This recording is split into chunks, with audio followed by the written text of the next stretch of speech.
Hi guys, what's up and welcome back to आपका अपना YouTube channel Vedantu NEET made easy. और NEET exams की preparation करने वालों और 12th बोर्ड की प्रिपरेशन करने वालों, मेरे दोनों प्यारे प्यारे बच्चों, आप लोगों के लिए एक बहुत ज्यादा इंपॉर्टेंट चैप्टर है जिसका नाम है केमिकल काइनेटिक्स।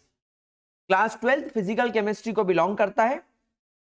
हर साल नीट में इससे 1 से 2 सवाल पक्का आते हैं और ये इतना इजी चैप्टर है कि इससे कुछ लिमिटेड 4 या 5 चीजों पर ही सवाल आ सकते हैं। तो अगर आपने आज के दिन इस चैप्टर को मेरे साथ में ठीक से पढ़ लिया, ठीक से देख लिया, ठीक से कर लिया, तो आई गारंटी कि आपको ये चैप्टर पूरा हो जाएगा।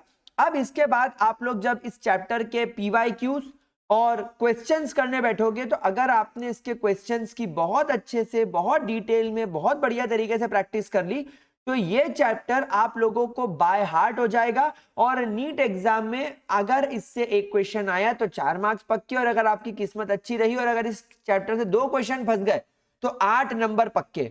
सोचो, 180 मार्क्स की केमिस्ट्री में मैंने आप लोगों को इसके पहले सॉल्यूशंस चैप्टर कराया, 4 नंबर पक्के, केमिकल काइनेटिक्स से 4 नंबर पक्के, मतलब आप चुटकी बजाते बजाते 10-12 नंबर तो पक्के कर लोगे।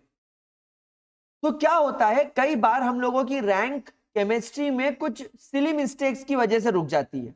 तो हम लोगों को कुछ ऐसे चैप्टर्स बाय हार्ट करके रखने पड़ते हैं, एकदम ऐसे करके रखने पड़ते हैं कि साला इससे कुछ भी गलत नहीं हो सकता। तो हम लोगों की रैंक नहीं पिछड़ेगी, हम लोगों का वो मैजिकल नंबर 600 हम लोग बहुत इजी और बहुत आराम से टच कर सकते हैं। क्योंकि जनरली मैं ये समझता हूं कि नीट वाले बच्चों का फिजिक्स थोड़ा सा हिला हुआ होता है, लेकिन केमिस्ट्री और बायोलॉजी उनकी अगर स्ट्रांग हो जाए तो उनका बहुत आराम से नीट क्लियर हो सकता है। बहुत आराम से आप एक अच्छे मेडिकल कॉलेज में जाकर अपना ड्रीम पूरा कर सकते हो। तो अब बिना टाइम वेस्ट करे, लेट्स स्टार्ट आवर चैप्टर जिसका नाम है केमिकल काइनेटिक्स। और बोर्ड एग्जाम वालों, तुम्हारे लिए तो ये चैप्टर वैसे भी बहुत इंपॉर्टेंट है। तो इस चैप्टर को अगर आप लोगों ने मेरे नोट्स से कंप्लीट कर लिया, बीच बीच में वीडियो पॉज करके स्क्रीनशॉट लेके अगर आपने अपने नोट्स बना लिए, तो भाई साहब केमिस्ट्री में केमिकल काइनेटिक्स नाम के चैप्टर से जो भी सवाल आएगा आपके फुल नंबर पक्के। चलिए तो गाइस बात करते हैं केमिकल काइनेटिक्स की। दुनिया में ऐसी कई केमिकल रिएक्शंस होती हैं, जैसे AgNO3 प्लस HCl। जब आप इन दोनों को एक दूसरे के साथ मिक्स करोगे आपको प्रोडक्ट मिलेगा। लेकिन ये केमिकल रिएक्शन इतनी फास्ट होती है, इतनी फास्ट होती है, इतनी फास्ट होती है कि आप लोगों की पलक झपकते ही कंप्लीट हो जाती है। They are very instantaneously, they are very fast. वहीं पर इस दुनिया में कई ऐसी केमिकल रिएक्शन होती है, जैसे कि corrosion of iron, I mean rusting of iron, corrosion हो जाना किसी मेटल का। ये इतनी स्लो प्रोसेस होती है कि हमें दिखती रहती है। अब थोड़ा और जंग लगा, थोड़ा और जंग लगा, थोड़ा और जंग लगा, लोहा थोड़ा और खराब हुआ, और कई सालों तक धीरे धीरे धीरे धीरे धीरे धीरे ये प्रोसेस चलती रहती है। तो they are very slow process. तो अब हम लोगों को केमिस्ट्री के अंदर, केमिस्ट्री नाम ही सजेस्ट करता है कि केमिकल्स, कंपाउंड्स और इनकी केमिकल रिएक्शंस, इनके बीच में होने वाली रिएक्शंस। तो केमिस्ट्री में एक ऐसी ब्रांच तो होनी चाहिए ना जो इन केमिकल रिएक्शंस की स्टडी करे, एक कंप्लीट केमिकल रिएक्शन की प्रॉपर डिटेल में स्टडी करे। तो अब एक बात बताओ, इस दुनिया में कई ऐसी केमिकल रिएक्शंस है जो इतनी फास्ट हो जाती है जिनकी आप स्टडी ही नहीं कर सकते, और कुछ इतनी स्लो होती है कि इनकी स्टडी करने के लिए इतना टाइम लग जाता है कि क्या ही करे आदमी। तो यहां पर हम लोगों को एक नई ब्रांच ऑफ केमिस्ट्री इंट्रोड्यूस करनी पड़ी जिसका नाम है केमिकल काइनेटिक्स। इस ब्रांच ऑफ केमिस्ट्री के अंदर भले ही आपकी केमिकल रिएक्शन इंस्टेंटेनियस हो या भले ही आपकी केमिकल रिएक्शन बहुत स्लो हो, हम इन केमिकल रिएक्शन के रेट यानी स्पीड के बारे में स्टडी करेंगे। तो बेसिकली केमिकल काइनेटिक्स, देखो केमिकल मतलब आपकी केमिकल रिएक्शंस एंड काइनेटिक्स मतलब रेट, स्पीड। तो ये फिजिक्स में आपने काइनेटिक्स वर्ड पढ़ा ही होगा, जो चीज मोशन में होती है।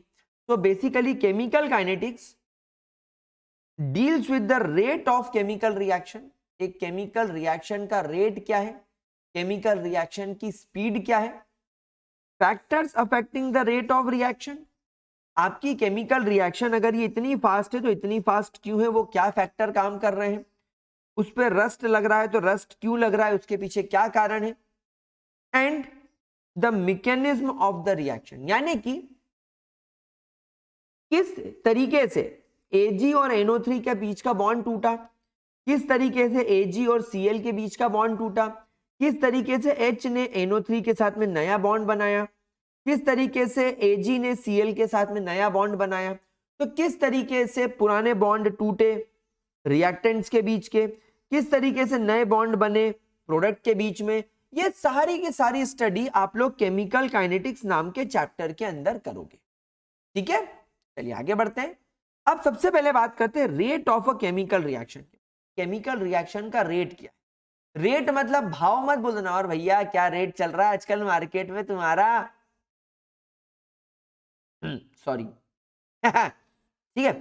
सो रेट यानी कि स्पीड, स्पीड यानी कि फॉर एग्जाम्पल अगर मैंने मैगी ले ली, मैगी का मसाला ले लिया और पानी ले लिया, सिंपल मैगी बनाएंगे। तो अभी मैगी भी कच्ची है, मसाला भी कच्चा है और पानी अपने स्टेट में है।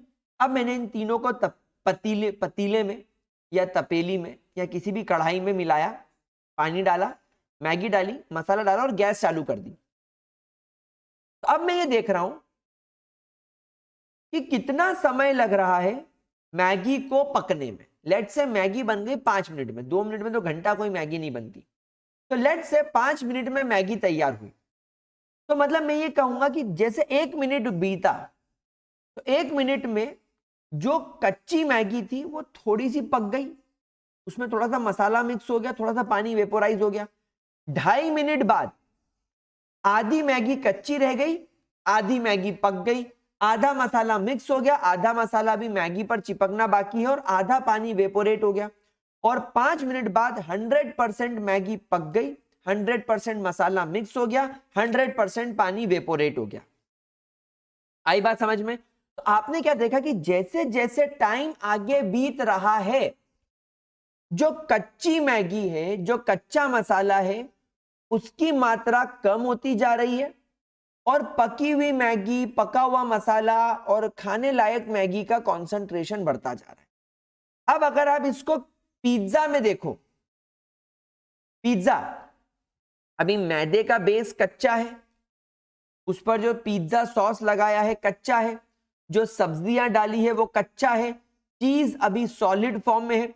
आपने पिज्जा को बेक करने के लिए ओवन में डाला, धीरे धीरे गर्मी की वजह से वो धीरे धीरे बेस पकना चालू हुआ, थोड़ा बेस कड़क होना चालू हुआ, थोड़ा सॉस पकना चालू हुआ, चीज मेल्ट होना शुरू हुआ, सब्जियां धीरे धीरे धीरे धीरे पकने लगी और 10-15 मिनट बाद पिज्जा बनके खाने लायक तैयार, काटो खाओ। तो धीरे धीरे कच्चा मटेरियल पिज्जा का, मैदा, सब्जी, सॉस, चीज कम होने लगा और पका हुआ पिज्जा जो खाने लायक है वो बनने लगा, वो बनने लगा, वो बनने लगा। अल्टीमेटली पिज्जा खाने लायक हो गया। क्या आप लोगों को बात समझ में आ रही है? क्या आप लोगों को बात समझ? धीरे धीरे ये चीज हो रही है। अब इसको जरा केमिकल रिएक्शन में ले जाके देखते हैं। केमिकल रिएक्शन जिसमें शुरुआत में हमारे पास में एक रिएक्टेंट होता है जिसे हम बोलते हैं आर। शुरुआत में जब केमिकल रिएक्शन शुरू ही हुई थी तब ये रिएक्टेंट की मात्रा, लेट से जब केमिकल रिएक्शन शुरू भी नहीं हुई थी तो रिएक्टेंट की मात्रा 1 मोल थी। रिएक्टेंट कन्वर्ट हो रहा है P नाम के प्रोडक्ट में जिसकी मात्रा 0 मोल है। फाइनली धीरे धीरे रिएक्टेंट की मात्रा केवल 0.1 मोल रह गई और प्रोडक्ट की मात्रा 0.9 मोल बन गई। मतलब आपने क्या देखा कि जैसे जैसे टाइम आगे बीता, लेट से जब टाइम 0 था और अभी टाइम हो चुका है 10 मिनट, यानी 10 मिनट के अंदर अंदर 10 मिनट के अंदर अंदर आपके रिएक्टेंट की मात्रा कम हो गई और आपके प्रोडक्ट की मात्रा बढ़ गई। रिएक्टेंट की मात्रा कम हो गई और प्रोडक्ट की मात्रा बढ़ गई। तो रेट ऑफ केमिकल रिएक्शन हमें यही तो पता लगाने में मदद करता है। रेट ऑफ केमिकल रिएक्शन हमें यह बताता है, it is defined as the rate of change of concentration of reactant और प्रोडक्ट पर यूनिट टाइम। कितने समय में रिएक्टेंट की कितनी मात्रा कम हुई या कितने समय में प्रोडक्ट की मात्रा बढ़ी।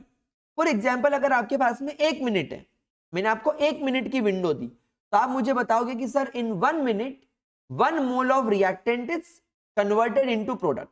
आप बोलोगे sir in 1 minute 1 mole of product is form. तो 1 मिनट में प्रोडक्ट की मात्रा 1 मोल से बढ़ी और रिएक्टेंट की मात्रा 1 मोल से घटी। तो इसको बोलते हैं रेट, यानी कितने समय में रिएक्टेंट की कितनी मात्रा रिड्यूस हुई और कितने समय में रिएक्टेंट की कितनी मात्रा बढ़ी। इसकी यूनिट होती है कॉन्सेंट्रेशन पर यूनिट टाइम। भाई यही तो बताया जा रहा है कि rate of change of concentration पर यूनिट टाइम, तो कॉन्सेंट्रेशन बाय टाइम यूनिट नहीं हो गई। कॉन्सेंट्रेशन आपको अभी पिछले चैप्टर सॉल्यूशन में सिखा के आया हूं, कंसंट्रेशन की यूनिट होती है मोल्स पर लीटर और टाइम की यूनिट होती है सेकेंड। आपके rate of a chemical reaction की यूनिट क्या हो गई, मोल्स पर लीटर पर सेकेंड, मोल्स पर लीटर पर सेकेंड। ठीक है, अच्छा रिएक्टेंट प्रोडक्ट में कन्वर्ट हो रहा है, सबको दिख रहा है। तो the rate can be decrease in concentration of reactant पर यूनिट टाइम। यानी अगर आप rate of a chemical reaction में रिएक्टेंट की बात करोगे तो रिएक्टेंट की मात्रा कॉन्सेंट्रेशन जो है रिएक्टेंट का वो डिक्रीज होगा in a given particular time period या in a given period of time, और जो प्रोडक्ट है उसकी मात्रा बढ़ेगी पर यूनिट टाइम। ठीक है, चलो अब इसको जरा ग्राफिकल फॉर्मेट में समझने की कोशिश करते हैं। Let's study this graph. यहां पर आप देखो इस ग्राफ में हमने इधर रिएक्टेंट लिया हुआ है, मैंने यहां पर इस एक्सिस पर टेम्परेचर लिया हुआ है, थोड़ा छोटा कर देता हूं, यहां पर मैंने टेम्परेचर लिया हुआ है, यहां पर मैंने कॉन्सेंट्रेशन लिया हुआ है। जब टाइम 0 था यानी इस पर्टिकुलर पॉइंट पर हमारे रिएक्टेंट की मात्रा को मैंने बोल दिया R0, मतलब मैक्सिमम। R0 का मतलब है initial concentration of the reactant, initial concentration of the reactant. जब केमिकल रिएक्शन शुरू ही हुई थी, जब केमिकल रिएक्शन की शुरुआत भी नहीं हुई थी, तब आपके टाइम 0 रहा होगा क्योंकि रिएक्शन शुरू नहीं हुई थी। तो उस पर्टिकुलर टाइम पीरियड पर रिएक्टेंट की मात्रा नो डाउट सबसे ज्यादा होगी क्योंकि रिएक्टेंट उस समय लेट्स इमेजिन 100% होगा, तो उसको बोलेंगे initial concentration of the reactant R0। अब जैसे जैसे टाइम आगे बढ़ा, T1 आया, T2 आया, T3 आया, T4 आया, जैसे जैसे टाइम आगे बढ़ा आपने देखा कि अपने रिएक्टेंट की मात्रा धीरे धीरे धीरे धीरे रिड्यूस होके यहां पहुंच गई। तो what you observe that as time progresses the concentration of reactant decreases. अब इस ग्राफ की मदद से अगर मैं केमिकल रिएक्शन का रेट निकालूं या मैं एवरेज रेट निकालूं, तो एवरेज रेट कैसे निकालना पड़ेगा। तो लेट से मैंने बोला कि जब टाइम 0 से चेंज होकर टाइम T1 हो गया तो केमिकल रिएक्शन का रेट रिड्यूस होकर कितना हो गया R1।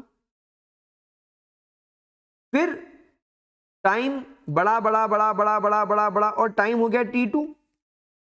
इस समय केमिकल रिएक्शन का रेट और घटा घटा घटा, कॉन्सेंट्रेशन घटा और ये हो गया R2। तो यहां पर R1 R2 से बड़ा है, देखो R1 का कॉन्सेंट्रेशन ज्यादा है और R2 का कॉन्सेंट्रेशन कम है। तो यहां पर R1 R2 से बड़ा है और यहां पर आपका जो T1 है ये टाइम छोटा है और ये टाइम बड़ा है, यानी हो सकता है कि ये 5 मिनट हो और हो सकता है कि ये 15 मिनट हो। तो यहां पर T1 T2 से छोटा है लेकिन R1 R2 से बड़ा है। देखो रेट T1 पर ज्यादा है और T2 पर कम हो गया क्योंकि रिएक्टेंट का रेट तो घटेगा ही ना बेटा विद टाइम। तो यहां पर एवरेज रेट निकालने का फॉर्मूला है R2 minus R1 divided by T2 minus T1, R2 minus R1 T2 minus T1। अब यहां पर प्रॉब्लम यह है कि R2 आपका फाइनल रेट है, फाइनल कॉन्सेंट्रेशन है और ये आपका इनिशियल कॉन्सेंट्रेशन है। कब? जब आपका टाइम T2 और T1 रहा होगा। तो T2 जब आपका फाइनल टाइम आया, रिएक्टेंट हो गया R2, इसका कॉन्सेंट्रेशन हो गया R2, और जब टाइम T1 था तो कॉन्सेंट्रेशन हो गया R1। अब R2 क्योंकि छोटा है तो छोटी वैल्यू में से बड़ी वैल्यू माइनस करोगे तो आपको माइनस साइन मिलेगा, तो minus delta R by delta T, this is average rate. अब यहां पर ये जो माइनस साइन है, ये माइनस साइन क्या इंडिकेट कर रहा है कि रिएक्टेंट की मात्रा घट रही है, रिएक्टेंट की मात्रा घट रही है। क्या बात समझ में आ गई? सिमिलरली अगर हम लोग यहां पर अब बात करें हमारे प्रोडक्ट की, लेट्स टॉक अबाउट अपना प्रोडक्ट। तो प्रोडक्ट वाले केस में कॉन्सेंट्रेशन वर्सेस टाइम का जब अपन कर्व बनाएंगे, तो जब टाइम 0 था तब प्रोडक्ट की मात्रा भी 0 थी। भाई जब रिएक्शन शुरू नहीं हुई तो प्रोडक्ट कहां से मिलेगा, मिल ही नहीं सकता। लेकिन जैसे जैसे टाइम आगे बढ़ा, T1, T2, T3, तो जैसे जैसे आप आगे बढ़ोगे तो आप देखोगे कि आपके प्रोडक्ट की मात्रा भी बढ़ रही है, प्रोडक्ट की मात्रा इंक्रीज हो रही है। तो जब टाइम बढ़ के T1 पहुंचा, प्रोडक्ट का कॉन्सेंट्रेशन P1 हो गया, बड़े बड़े बड़े बड़े बड़े, और जब टाइम आपका चेंज होकर T2 हो गया तब आपके प्रोडक्ट की मात्रा कॉन्सेंट्रेशन बढ़ के P2 हो गया। तो प्रोडक्ट वाले केस में जैसे जैसे टाइम आगे बढ़ रहा है आपके प्रोडक्ट का कॉन्सेंट्रेशन भी इंक्रीज हो रहा है। तो P2 is greater than P1, यानी फाइनल कॉन्सेंट्रेशन ऑफ प्रोडक्ट बड़ा है इनिशियल कॉन्सेंट्रेशन ऑफ प्रोडक्ट से। आ गई बात समझ में? तो यहां पर जब आप प्रोडक्ट का एवरेज टाइम निकालोगे तो प्रोडक्ट का एवरेज रेट निकालोगे, आई एम सॉरी, तो it will be P2 minus P1 upon T2 minus T1। T2 तो T1 से बड़ा ही होगा टाइम, भाई यहां पर टाइम 15 मिनट होगा लेट्स इमेजिन, और यहां पर 5 मिनट, तो 15 तो बड़ा ही होगा ना 5 मिनट से, और P2 भी बड़ा है P1 से इस बार, तो आपको यहां पर वैल्यू जो मिलेगी वो पॉजिटिव डेल्टा P मिलेगी अपॉन डेल्टा T। और यहां पर ये जो पॉजिटिव साइन क्या डिनोट कर रहा है कि रेट आपका जो है वो बढ़ रहा है, कॉन्सेंट्रेशन जो है वो आपका, आई एम सॉरी, बढ़ रहा है, कॉन्सेंट्रेशन इंक्रीजेस। ठीक है, तो ये हो गया आपका एवरेज रेट। अच्छा, एक और टर्म आती है जिसको बोलते हैं इंस्टेंटेनियस रेट। तो एवरेज रेट निकाल लेते हैं पहले, फिर इंस्टेंटेनियस की तरफ चलते। तो एवरेज रेट निकालने का फॉर्मूला क्या हो गया? तो the rate of chemical reaction is equal to decrease in concentration of reactant with change in time, or it is equal to increase in concentration of product with change in time। यानी R average is equal to minus delta R by delta T और plus delta P by delta T। यहां पर plus sign denote करता है product का concentration बढ़ना with change in time, और यहां पर माइनस R शो करता है कॉन्सेंट्रेशन ऑफ रिएक्टेंट का कम होना विथ चेंज इन टाइम। लेकिन यहां पर इसको आप डिनोट कैसे करेंगे? देखिए फॉर एग्जांपल अगर आपके पास में केमिकल रिएक्शन है जिसमें A moles of A react कर रहे हैं B मोल्स ऑफ B के साथ ताकि C मोल्स ऑफ C और D मोल्स ऑफ D बन जाए, तो यहां पर A और B आपके रिएक्टेंट है और C और D आपका यहां पर प्रोडक्ट है। तो average rate of chemical reaction can be written as minus delta A by delta T। अब यहां पर आपने सर 1 बाय स्मॉल a क्यों लगाया? बेटा देखो, क्योंकि हम लोगों की इसकी यूनिट क्या है? Moles per litre by time, या इसकी यूनिट है मोल्स पर लीटर पर सेकेंड। मतलब हम लोग यहां पर टिपिकली 1 मोल की बात कर रहे हैं। अब हो सकता है यहां पर आपके पास में 2 मोल्स ऑफ ए हो, आपके पास में यहां पर 3 मोल्स ऑफ बी हो, तो हम यहाँ पर पूरे 2 मोल या पूरे 3 मोल की बात थोड़ी करनी है, हमको तो केवल 1 मोल की बात करनी है। तो हम यहां पर क्या करेंगे, इसको 1/2 से डिवाइड कर देंगे, यानी जो भी इस A का कॉन्सेंट्रेशन होगा, लेट से यहां पर A का कॉन्सेंट्रेशन 0.5 है, तो ये जो वैल्यू आपको यहां पर 0.5 मिल रही है ये टेक्निकली 2 मोल्स की मिल रही है। तो जब आप इसको 2 से डिवाइड कर दोगे तो आपको 1 मोल की वैल्यू मिल जाएगी। मतलब लेट से यहां पर इसकी वैल्यू ये 2A है और 2A की वैल्यू लेट से आपको दे दी 1 मोल, तो ये तो 2 मोल की वैल्यू है, तो इसको आपको 2 से डिवाइड करना पड़ेगा तब जाके आपको 1 मोल की वैल्यू मिलेगी। इसीलिए हम लोग क्या कर रहे हैं, इस A से डिवाइड कर दे रहे हैं ताकि हमको यहां पर जो वैल्यू मिले वो 1 मोल का कॉन्सेंट्रेशन मिले। तो यहां पर क्योंकि रिएक्टेंट है तो रिएक्टेंट का इनिशियल कॉन्सेंट्रेशन और final concentration T2 minus T1, जहां पर R2 फाइनल कॉन्सेंट्रेशन है, R1 इनिशियल कॉन्सेंट्रेशन है T2 बाय T1। यहां पर R2 छोटा है R1 से, इसलिए minus delta A by delta T लिखना पड़ेगा। तो ये आ गया minus delta A by delta T और डिवाइडेड बाय 1 बाय A कर दिया इसको। अगर हम B की बात करें तो हो जाएगा minus 1 by B delta B by delta T। अब C और D आपके प्रोडक्ट्स हैं, तो यहां पर आ जाएगा plus delta C by delta T और plus delta D by delta T। अब यहां पर ये इसका स्टोइचियोमेट्रिक कोएफिशिएंट C है, तो ये हो जाएगा 1 बाय C और ये है आपका D, तो ये हो जाएगा आपका 1 बाय D। जैसे फॉर एग्जांपल 2NO2 से 2NO2 बन रहा है, तो यहां पर आपके पास में NO2 का जो भी कॉन्सेंट्रेशन क्वेश्चन में दिया होगा, लेट से 7.5 दे रखा है, तो ये 2 मोल्स के लिए दे रखा है। इसको जब अपन 2 से डिवाइड करेंगे यानी 2 3 6.75, तब जाकर ये हमको 1 मोल की वैल्यू मिलेगी। इसलिए हमको यहाँ पर 2 को डिवीजन में लेना पड़ेगा, क्योंकि हमको जितनी भी वैल्यूज चाहिए वो सब ये 1 मोल के हिसाब से चाहिए। जैसे ये 1 मोल दे रखा है, तो यहाँ पर हो जाएगा minus 1 by 2 delta NO2 by delta T is equal to plus 1 by 2 delta NO by delta T, क्योंकि ये 1 बाय 2 है, और ऑक्सीजन हो जाएगा plus delta O2 bye delta T। फिर एक वर्ड आता है, एक टर्म आती है इंस्टेंटेनियस रेट। ये इंस्टेंटेनियस रेट का मतलब होता है change in concentration of reactant और product in a very short period of time. जैसे कि अभी आपने यहां पर ग्राफ में देखा कि इस ग्राफ के अंदर हम लोगों ने रिएक्टेंट की मात्रा यहां पर T1 टाइम पीरियड पे ली और यहां पर T2 टाइम पीरियड पे ली। आप देखो इन दोनों के बीच में बहुत बड़ा गैप है, हो सकता है कि ये 5 मिनट हो और हो सकता है कि ये 10 मिनट हो। तो हमने इन दोनों के बीच में 5 मिनट का गैप लिया है, लेकिन इंस्टेंटेनियस यानी अपन बोलते हैं ना instant noodles, instant poha 2 minute में बन जाए, 5 मिनट में बन जाए, फटाफट बन जाए। तो केमिस्ट्री के अंदर इंस्टेंटेनियस और छोटा होता है, यानी सेकंड्स में बात चलती है। कई बार 5 सेकंड में चेक करो, 10 सेकंड में चेक करो, 15 सेकंड में चेक करो। तो इंस्टेंटेनियस मतलब बहुत शॉर्ट टाइम पीरियड में अपने को देखना है। तो फॉर एग्जांपल मैंने लिया यहां पर टाइम T1, तो T1 वाले केस में अपने केमिकल रिएक्शन के अंदर रिएक्टेंट का कॉन्सेंट्रेशन था R1 और बहुत छोटे टाइम पीरियड में, हो सकता है कि मैंने 1 सेकंड बाद ही चेक कर लिया कि 1 सेकंड बीत जाने पर यानी T2 टाइम हो जाने पर रिएक्टेंट का कॉन्सेंट्रेशन कितना बचा R2।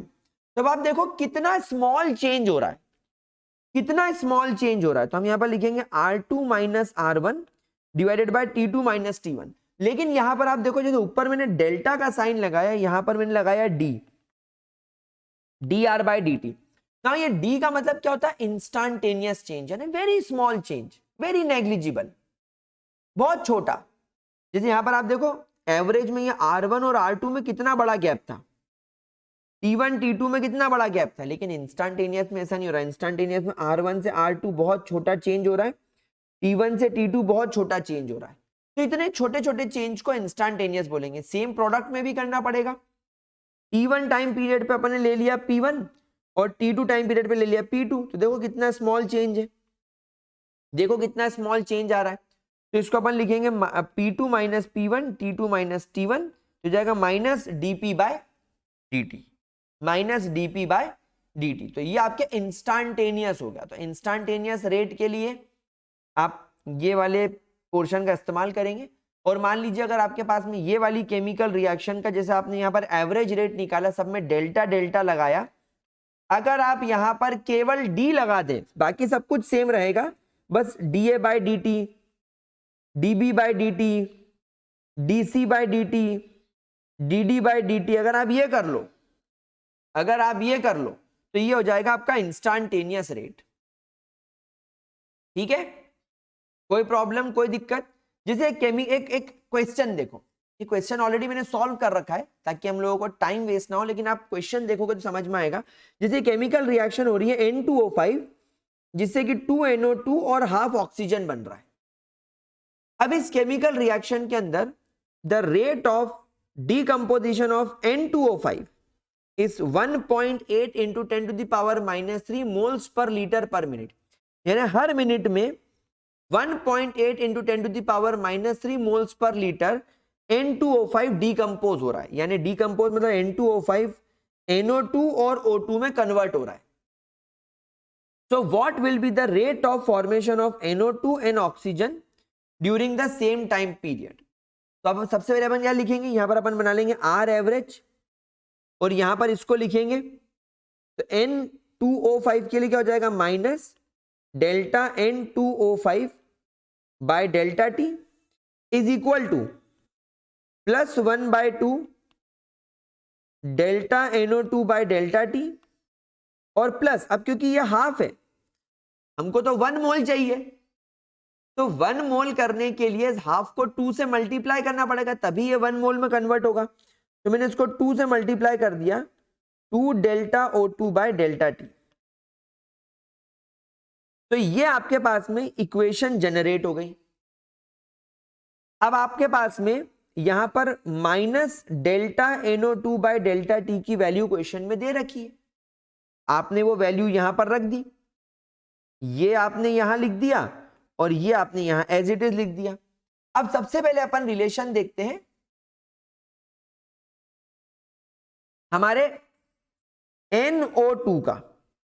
तो delta NO2 by delta T half is equal to this, तो इसका 2 जब इधर मल्टीप्लीकेशन में चला जाएगा तो ये हो जाएगा 3.6 into 10 to the power minus 3.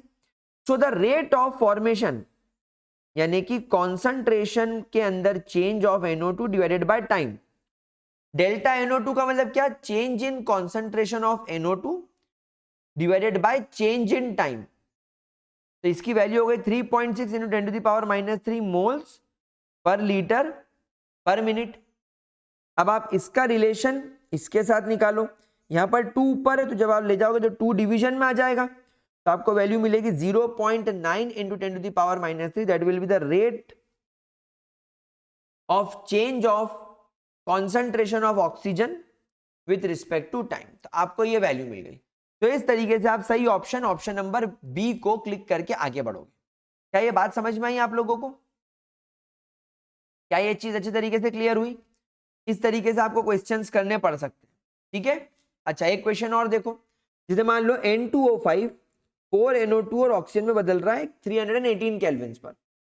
अगर N2O5 का इनिशियल कॉन्सेंट्रेशन 2.33 मोल्स पर लीटर दे रखा है एंड आफ्टर 184 मिनट इसका कॉन्सेंट्रेशन रिड्यूस हो गया इतना हो जाता है, तो average rate of chemical reaction क्या होगा और what will be the rate of formation of NO2. तो सबसे पहले हम यहां पर R एवरेज लिख लेते हैं. हम इस N2O5 को लिखेंगे minus delta N2O5 bye delta T और यहां पर अपन इसको 1/2 से डिवाइड करेंगे, तो ये वो इक्वेशन बन गई. और ये 4NO2 में 1/4 delta NO2 by delta T हो जाएगा.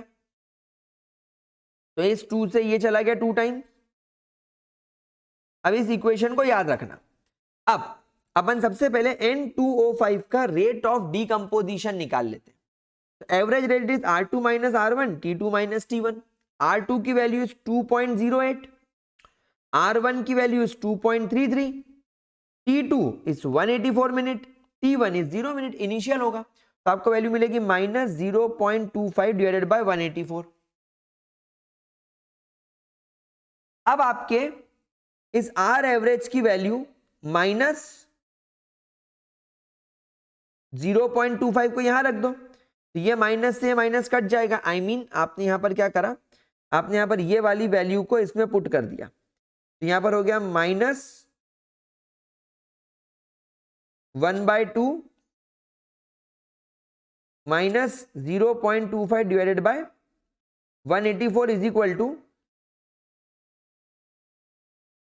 Delta NO2 by delta T 1/2. आई बात समझ में मेरे प्यारे बच्चों? तो ये माइनस माइनस प्लस हो जाएगा. अच्छा, हम यहाँ पर क्योंकि इसका 1/2 ऑलरेडी यहाँ पर कट कर चुके थे, यहाँ पर 1/2 लिखने की जरूरत नहीं है, तो इसका माइनस माइनस कट हो गया, और ये 2 जो है ये इधर मल्टीप्लीकेशन में चला गया, तो यहाँ पर delta NO2 by delta T ये वाला पूरा बच गया, ये पूरा बच गया, और ये 2 इधर चला गया ऊपर, तो ये 2 ने 184 को काटा 92 टाइम्स, तो आपका फाइनल आंसर आ गया 0.25 डिवाइडेड बाय 92, जिसको आप फर्दर आगे अपने अकॉर्डिंग सॉल्व कर सकते हो। अब गाइस आप लोगों को ये वाला क्वेश्चन मैं खुद से करने के लिए टाइम दे रहा हूं, जरा देखो कि इस क्वेश्चन को आप कैसे कर सकते हो, लगाओ दिमाग, खुद से सॉल्व करने की ट्राई करो। किया क्वेश्चन को सॉल्व, और किया किया क्या किया, क्या किया तुमने, और कैसे करोगे गुलजारी लाल, और मेरे गुलजारी और कैसे करोगे भाई। एवरेज रेट निकालने के लिए R2 माइनस R1, T2 भैया माइनस T1, तो R यानी फाइनल की वैल्यू 0.02 और इनिशियल की 0.0, T2 25 मिनट, T1 0, तो 0.01 divided by 25, that will B moles per litre per minute. अब अगर आपको इसको सेकंड में कन्वर्ट करना है तो मिनट को 60 से मल्टीप्लाई कर दो, तो 0.01 डिवाइडेड बाय 25 मल्टीप्लाई बाय 60, तो ये हो जाएगा आपका मोल्स पर लीटर पर सेकेंड। अब इसके बाद तो तुमको करना पड़ेगा वीडियो, समझ में आया क्या? ठीक है, चलो अगला question. Oh my god, just looking like a wow, so dangerous, so लप्पू सा Sachin, just looking like a छीछी। बहुत गंदा क्वेश्चन एक नीट एस्पायरेंट के लिए। तो ये अपनी वैसे भी एनसीईआरटी का इंटेक्स्ट क्वेश्चन है, तो इसके कॉन्टेक्स्ट में मैं तुमसे क्या कहूं, इसको खुद घर पे ट्राई करने की कोशिश करना, और अगर नहीं सॉल्व हो तो so beautiful, so elegant, just looking like a wow की रील 6 बार देख लेना, नहीं तुम खुद मर जाओ। ठीक है, चलो अब आगे चलते हैं और बात करते हैं वो फैक्टर की जो इन्फ्लुएंस करता है rate of a chemical reaction. Factors which are influencing the rate of a chemical reaction, जिसमें सबसे पहला फैक्टर होता है कॉन्सेंट्रेशन। वही जो तुम्हारा खो जाता है सुंदर कन्याओं को देखकर, और सुंदर कन्याओं को खो जाता है सुंदर, नहीं सुंदर लड़के तो अजीब लगेंगे ना, लड़का सुंदर नहीं होना चाहिए, लड़का सुंदर मतलब मीठा, लड़के हैंडसम होने चाहिए। तो कोई हैंडसम लड़के को देखकर आपका भटक जाता है कंसंट्रेशन, तो कंसंट्रेशन ये वो वाला नहीं है, ये कंसंट्रेशन दूसरा वाला है। तो कंसंट्रेशन मतलब मात्रा, moles in a given volume of a solution. So अगर कंसंट्रेशन की बात करें, एक गिवन टेम्परेचर और एक गिवन प्रेशर पर the rate of a chemical reaction depends upon concentration of reactant or product and it is represented by rate law। यानी rate law एक ऐसा लॉ है जो शो करता है कि केमिकल रिएक्शन का रेट उसके रिएक्टेंट या प्रोडक्ट के कॉन्सेंट्रेशन के ऊपर डिपेंड करता है। आई बात समझ में? तो बेसिकली इसको बोला जाता है रेट लॉ। अगर कल से आपके बच्चे आपसे पूछे कि पापा मम्मी रेट लॉ क्या है, तो आप क्या बोलोगे? बेटा ये वही रेट लॉ है, किसी भी केमिकल रिएक्शन की रेट डिपेंड करती है उसके रिएक्टेंट के या प्रोडक्ट के कॉन्सेंट्रेशन पे, गिवन टेम्परेचर एंड प्रेशर। इसको बोलते हैं रेट लॉ। बोलो समझ में आया? क्या मुंह दिखा पाओगे अपने बच्चों को कल? Very good. अब आगे बढ़ते हैं और बात करते हैं रेट लॉ कांस्टेंट और रेट लॉ इक्वेशन की। जमुना दास मिठाई वाला, जमुना दास झवेरी, हमारी 3 शाखाएं, यानी रेट लॉ की 3 शाखाएं, रेट लॉ खुद, रेट लॉ कांस्टेंट और रेट लॉ इक्वेशन। ठीक है, एक एक करके सब पढ़ना शुरू करते हैं। तो गाइस इमेजिन करो एक केमिकल रिएक्शन हो रही है जिसमें A moles of A react कर रहे हैं B मोल्स ऑफ B के साथ to form C moles of C or D moles of D. So guys, rate law is expressed as a equation. ये एक प्रकार की इक्वेशन होती है, यानी rate law equation. Rate law define करने के लिए आप जो इक्वेशन लिखते हो वही कहलाती है rate law equation. So rate law equation in which rate of reaction is directly proportional to the product of concentration of reactant raised to the power which may or may not be equal to stoichiometric coefficient. यानी कि इस chemical reaction का rate is directly proportional to the concentration या active mass of reactant A multiply by concentration of reactant B raised to the power, raised to some power x and y which may be equal to A or B or which may not be equal to A and B. यानी बात समझ में आ रही है. एक balance chemical reaction अगर आपको दिख रही है जिसमें A मोल्स ऑफ A है और B मोल्स ऑफ B है, तो आप रेट लॉ इक्वेशन में A की पावर में स्मॉल a नहीं चढ़ा सकते. यानी रेट लॉ के अंदर ये A की पावर में जो x है या B की पावर में जो y है, ये इनके मोल्स के बराबर हो भी सकता है और नहीं भी हो सकता है. मतलब लड़की तुम्हें पसंद तो करती है पर तुमसे शादी करेगी ये जरूरी नहीं है, क्योंकि हो सकता है कि वो पसंद तो गोलगप्पे वाले भैया को भी करती है, तो क्या उससे शादी कर ले? नहीं. तो झूठे ख्वाब मत देखो, अभी भी वक्त है, डॉक्टर बन जाओ. और लड़कियों क्या देख रही हो, तुम्हारे लिए कोई बात नहीं, तुम गोलगप्पे खा के खुश रहो, इधर ध्यान दो. तो यहां पर क्या बोलना चाह रहा हूं मैं कि A की पावर में x और B की पावर में y जो है ये A और B के बराबर हो सकता है, लेकिन ना हो ये भी हो सकता है. आपको बात समझ में आ रही है? तो इसका मतलब क्या है कि ये जो रेट लॉ इक्वेशन मैंने लिखी है ये थ्योरेटिकली एक केमिकल रिएक्शन को बैलेंस करके पता नहीं लगाई जा सकती, क्योंकि आप A का कॉन्सेंट्रेशन तो लिख दोगे, B का कॉन्सेंट्रेशन भी लिख दोगे, लेकिन ये जो X और Y की वैल्यू है बेटे ये तो एक्सपेरिमेंटली ही निकलेगी. तो it means that it is an experimental equation and we can not write the rate law equation simply by observing the balance chemical reaction. बोलो हाँ, समझ में आया? इतना आया कि नहीं आया? मैं मोदी जी से पूछना चाहता हूं मोमोज के रेट क्यों बढ़ रहे हैं दिल्ली में? अब क्या हम लोग मोमोज भी नहीं खाएं? हमारे टाइम पे मोमोज मिलते थे 10 रुपए के 10, आज मिलते हैं 10 के 8. अगर यही चलता रहा तो कल हो जाएंगे 10 के 5. समझ में आई बात? ग्रेट. लेकिन अगर आपको थोड़ा सा याद रहे तो क्लास 11th में तुमने लॉ ऑफ मास एक्शन पढ़ा.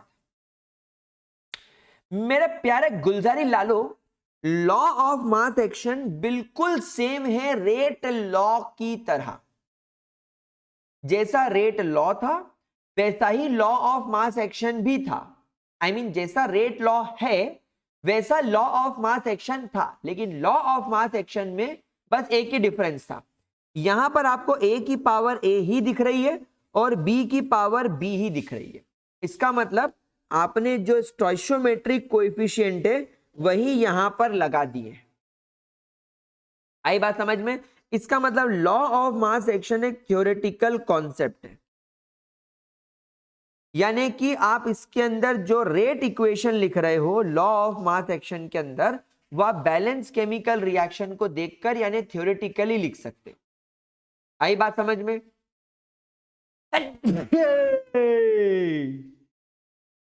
कोई दिक्कत मेरे प्यारे गुलजारी लालो? पक्का? अच्छा, अब अगर हम हमारे वापस रेट लॉ की तरफ आए तो आपके मन में सवाल आया होगा कि सलमान भाई की शादी कब होगी शेरा? अरे बाबा शादी की बात छोड़ो ना यार.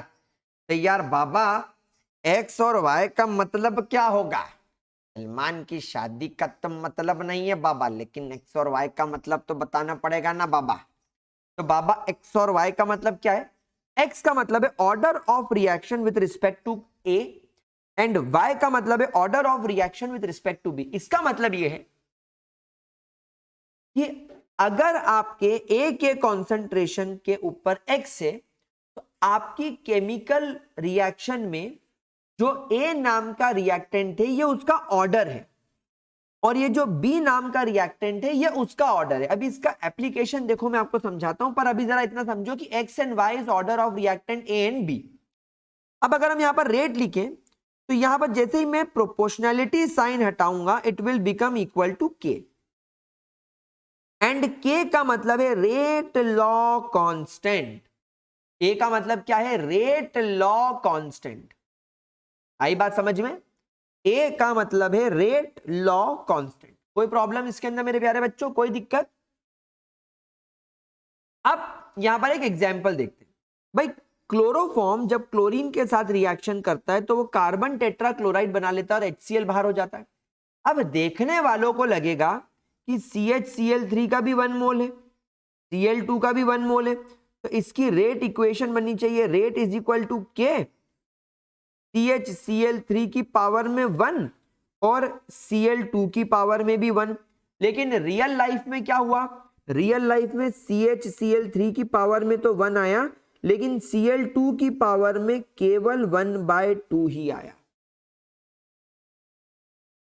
पॉइंट समझ में आया आप लोगों को? क्लैरिटी आई इस चीज की?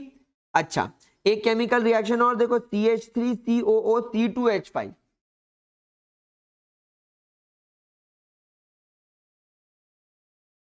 मिथाइल प्रोपेनोएट, ये एक ईस्टर है, तो जब आपने वाटर के साथ ट्रीट किया तो एसिटिक एसिड बना और इथेनॉल बना।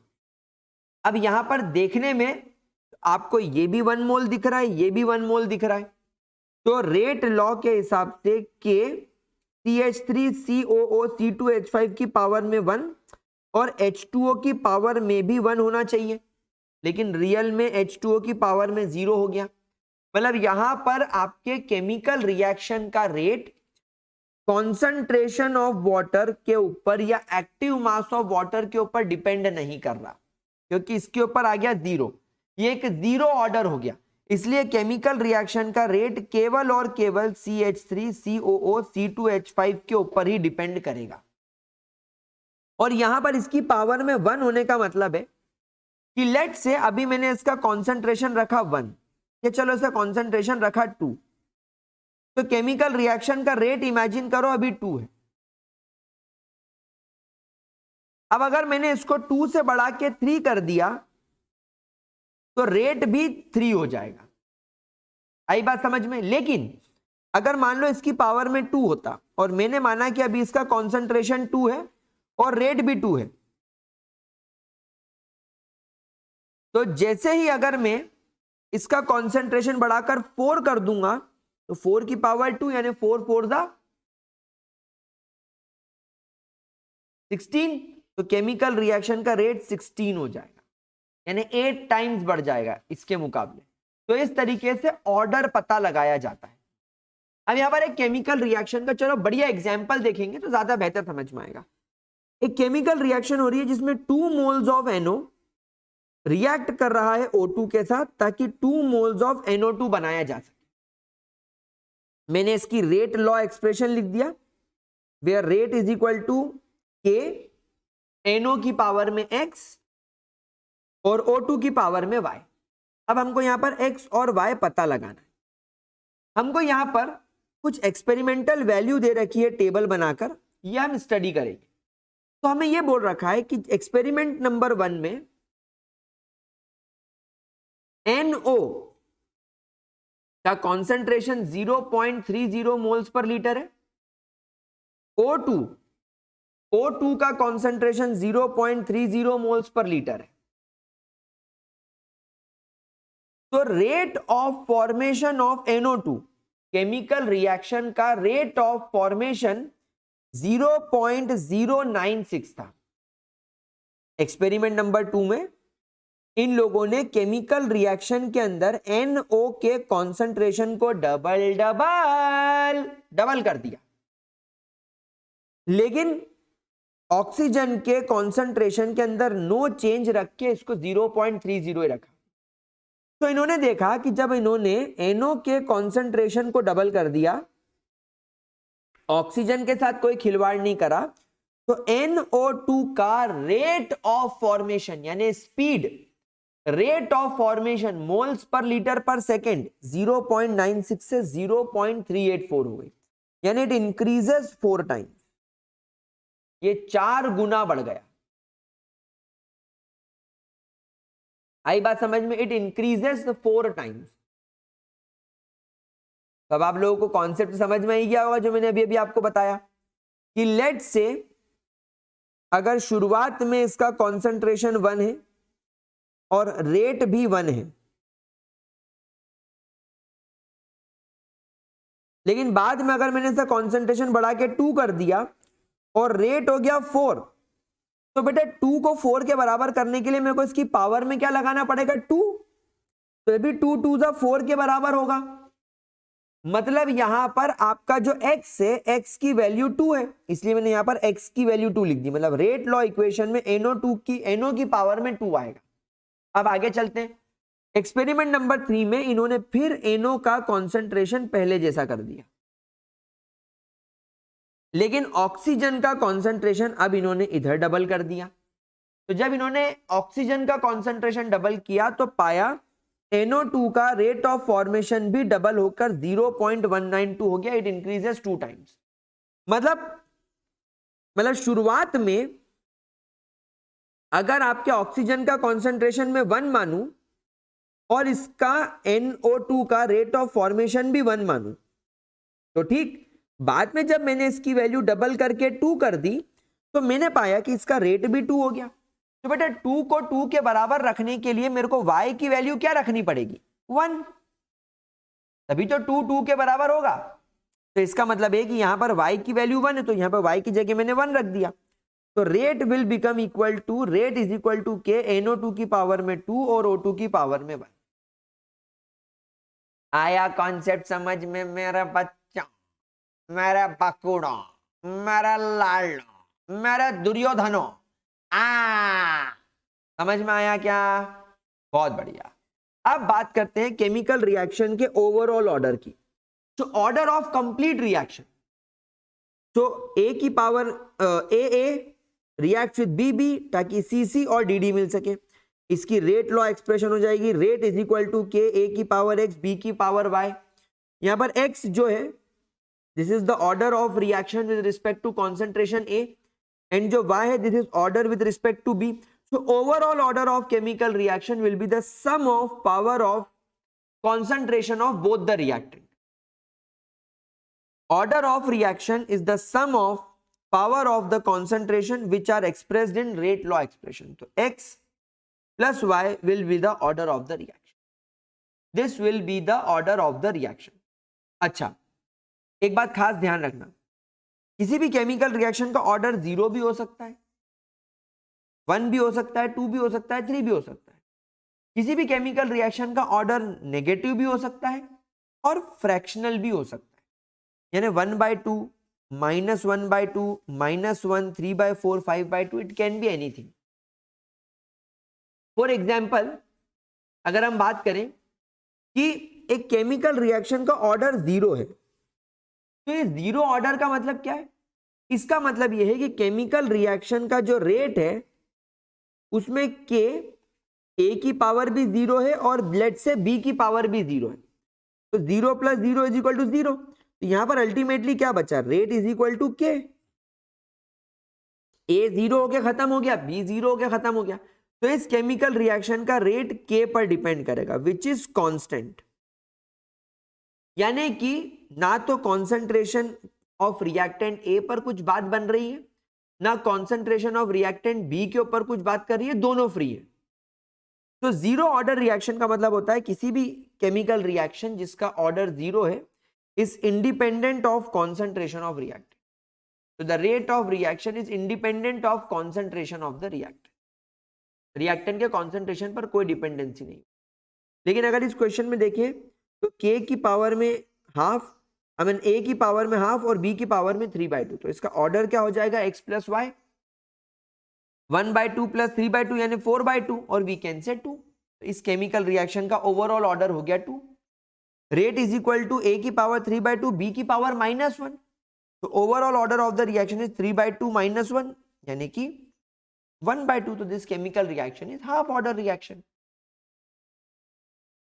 समझ में आई प्यारे बच्चों को बात?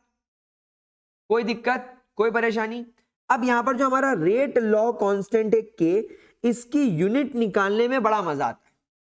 मैं इस k की यूनिट को देखकर ही बता सकता हूं कि केमिकल रिएक्शन का ऑर्डर क्या होगा। तो ध्यान से इस बात को समझेंगे कि k की यानी रेट लॉ कांस्टेंट की यूनिट कैसे निकालते हैं। तो मैंने इस रेट लॉ इक्वेशन को रीअरेंज करके ऐसा लिख दिया कि k जो है वो यहां आ गया और ये जो रेट है इसके डिवीजन में ये चला गया, तो ये हो गया रेट डिवाइडेड बाय a की पावर में x और b की पावर में y। अब रेट की यूनिट क्या होती है? मोल्स पर लीटर पर सेकेंड। और डिवीजन में भाई यहां तो मैंने रेट लॉ एक्सप्रेशन में a की पावर x और b की पावर y लिया, मतलब दो रिएक्टेंट लिए।